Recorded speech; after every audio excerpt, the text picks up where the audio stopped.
Hallo et bienvenue sur ma chaîne Une vie allemande. Je m'appelle Yasmine, je suis allemande et je vis en France. Et sur cette chaîne, on parle de la langue et culture allemande et française, en allemand et en français. Alors si ça vous intéresse, n'hésitez pas à vous abonner à cette chaîne et vous pouvez me suivre sur Instagram aussi. C'est là-bas où je partage mon quotidien dans les stories. Et aujourd'hui, on va parler des 10 mots allemands intraduisibles en français. Alors, qu'est-ce que c'est un mot intraduisible? Déjà, j'ai du mal à prononcer ce mot. Un mot qui est difficile à traduire. Pourquoi un mot peut être difficile à traduire? Parce que l'idée derrière le mot ou le concept n'existe pas dans l'autre pays ou dans l'autre culture. Nos cultures, nos pays sont quand même très différents et il y a des choses qui existent dans un pays qui n'existent pas dans l'autre. Peut-être aussi dans la mentalité des pays, il y a des choses qui existent dans un pays qui n'existent pas vraiment dans l'autre, qui sont peut-être propres à un peuple, qui ne sont pas vraiment à l'autre. Et ça fait qu'il y a des mots qui sont difficiles à traduire. L'allemand, notamment, c'est une langue très riche, on a plein d'expressions et on a plein d'expressions très spécifiques. Et ce qui est cool en allemand aussi, c'est que vous pouvez créer des mots très longs et vous pouvez créer des néologismes comme vous voulez. En fait, tout est possible en allemand et ça fait que nous avons vraiment une grande variation de mots. Et il y a certains mots dans la langue allemande qui sont vraiment difficiles à traduire, même dans d'autres langues. Parfois, c'est possible de le traduire en anglais, mais parfois même pas. Et avec le français, il y a quand même un certain décalage. Il y a tellement de mots qui existent en français, qui n'existent pas en allemand, ou qui existent en allemand, mais pas vraiment en français. Et aujourd'hui, on va parler de ça. Cette liste n'est pas complète, il y a certainement d'autres mots. Donc si vous avez d'autres idées, dites-moi dans les commentaires. Et si vous, comme moi, parlez un peu le frallemand, ça veut dire que vous mélangez les deux langues. Dites-moi quels mots vous remplacez dans l'autre langue. Parce que moi, par exemple, il y a des mots que, comment dire, je trouve mieux en français qu'en allemand. Et quand je parle en allemand, je dis toujours le mot français parce que, voilà, sinon c'est trop compliqué pour moi. Et je pense que vous connaissez ce phénomène si vous vivez à l'étranger, comme moi je le fais. Alors, le premier mot un peu difficile à traduire, c'est le mot Fernweh, das Fernweh. Ça veut dire douleur de distance et ça veut dire que vous avez envie d'être ailleurs. Vous n'avez pas envie d'être chez vous ou dans votre ville ou dans votre pays. Vous avez envie de voyager, d'être ailleurs. Ça peut être un voyage, ça peut aussi être l'envie de s'expatrier complètement. Et c'est vraiment un sentiment de... C'est un peu le contraire du mal du pays en fait. C'est vraiment cette envie de partir. Et je ne sais pas si les Français n'ont pas ce sentiment, si vous ressentez jamais ça. Mais moi, ça m'arrive très souvent en fait, que je me dis « Ah, là, j'aimerais vraiment partir ». Pendant le Covid, je pense que pendant les confinements, on a tous vécu ça. On avait tous envie de partir. Et ça, c'est du Fernweh. Voilà. Le deuxième mot, c'est das Fremdschämen. Ça veut dire avoir honte pour l'autre, avoir honte à la place de l'autre. Une situation classique, je sais pas, vous êtes au restaurant avec votre chéri et il mange comme un cochon. Et là, vous avez de la gêne pour cette personne en fait. Vous êtes gêné parce que c'est votre copain qui fait ça. Et ça, c'est du Fremdschämen. Et je sais pas si en France, vous avez pas ça, mais je crois que les Allemands, on a beaucoup ça en fait. On a souvent honte pour les autres. Et moi, j'ai déjà eu ça très souvent dans ma vie. Donc dites-moi dans les commentaires si vous connaissez ça ou pas. On peut même dire « Ich schäme mich fremd für dich ». J'ai de la honte pour toi. Voilà. Ensuite, c'est das Heimweh. C'est un grand classique des mots intraduisibles. En français, il y a le mal du pays.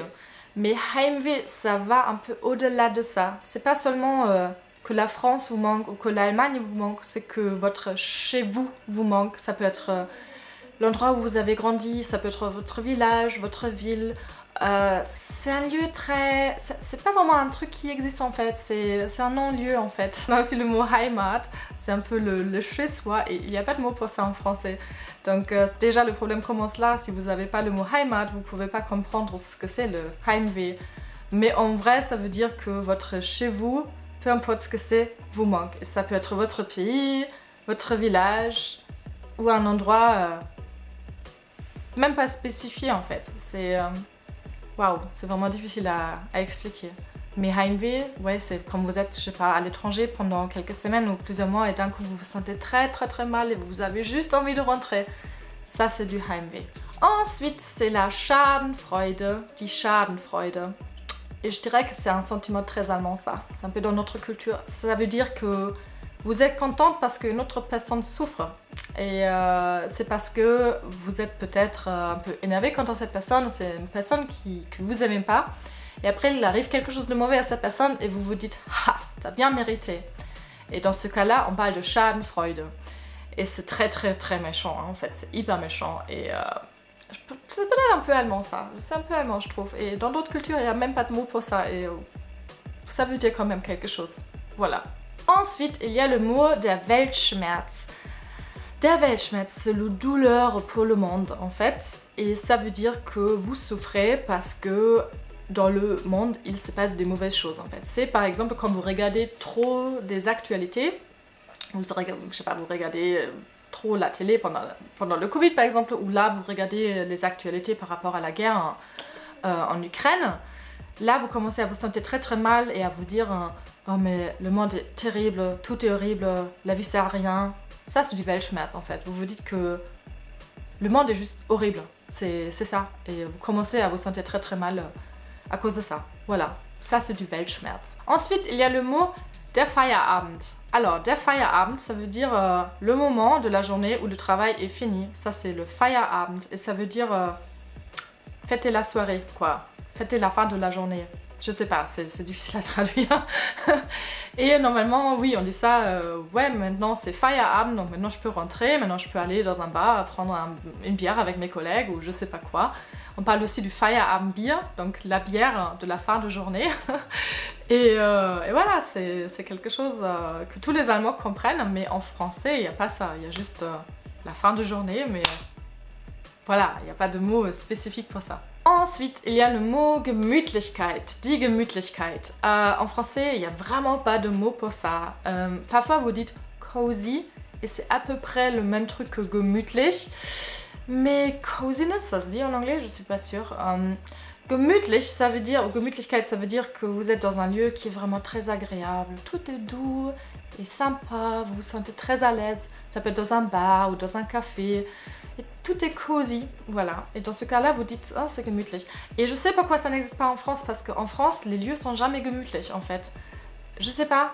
Les lieux sont très sympas, hein, les bars et les cafés, mais c'est jamais gemütlich comme en Allemagne. On a, je sais pas, il y a certains bars ou des pubs en Allemagne qui vous allez et vous sentez un peu comme chez vous. Comme dans votre salon, c'est un peu comme les pubs en Angleterre ou en Irlande ou en Écosse ou je sais pas où. Ouais, c'est un sentiment, c'est quelque chose que, comment dire, je trouve que les Français n'ont pas de sens pour ça en fait. Les Français savent pas trop comment créer de Gemütlichkeit. Voilà, c'est pas grave, vous savez faire autre chose, mais Gemütlichkeit c'est quelque chose de très allemand ou très nordique peut-être.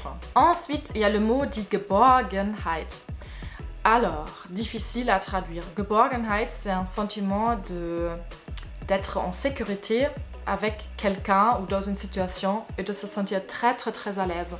Vous vous sentez un peu comme un bébé dans le ventre de sa maman en fait. C'est un peu ça en fait. C'est ouais, très protégé, très à l'aise, tout va bien et il n'y a pas de mal en fait. Ça c'est Geborgenheit. Très beau comme mot. Ensuite, il y a le mot der Ohrwurm. Ohrwurm, ça veut dire vers de l'oreille et ça veut dire que vous avez une chanson qui vous reste dans la tête toute la journée. Vous avez un Ohrwurm, un vers de l'oreille.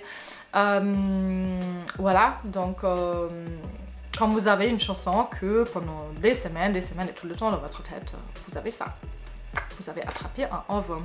Ensuite, il y a le mot das Mittagstief. Récemment, j'ai utilisé ce mot et après je me suis dit, ah ouais, en français, ça n'existe pas en fait. Mittagstief, c'est le... je sais pas comment dire, midi profond. Ça veut dire que après avoir mangé à midi, ou ouais, juste autour de midi, 13h, 14h, d'un coup vous avez plus d'énergie et vous avez juste envie de vous endormir. Ça c'est le Mittagstief, hein. Ça veut dire que vous êtes incapable de travailler, vous êtes trop fatigué. Et voilà, c'est un truc que tout le monde comprend en Allemagne. On est fatigué après avoir mangé, on est fatigué autour de midi, donc on n'est plus très productif. Donc, il nous faut une pause. Mittagstief. Et le dernier mot, c'est die Zweisamkeit. Die Zweisamkeit, en fait, ça veut dire être à deux et de profiter du fait d'être à deux. Voilà, c'est un peu comme être en amoureux ou quelque chose. Mais ça peut être avec des amis aussi. Donc, Zweisamkeit, ça veut juste dire que vous profitez du fait d'être juste tous les deux ensemble, sans d'autres personnes. Voilà. Être en binôme, ou je sais pas, oui, ça n'existe pas vraiment en français. Mais oui, ça veut dire de profiter du temps à deux. Ça peut être des amis, la famille, ton chéri, peu importe, voilà. Mais on aime bien ça. die Zweisamkeit. Alors, c'est déjà tout pour cette vidéo. Dites-moi dans les commentaires s'il y a d'autres mots qui vous viennent à l'esprit. Et sinon, je vous dis salut, au revoir, à la prochaine!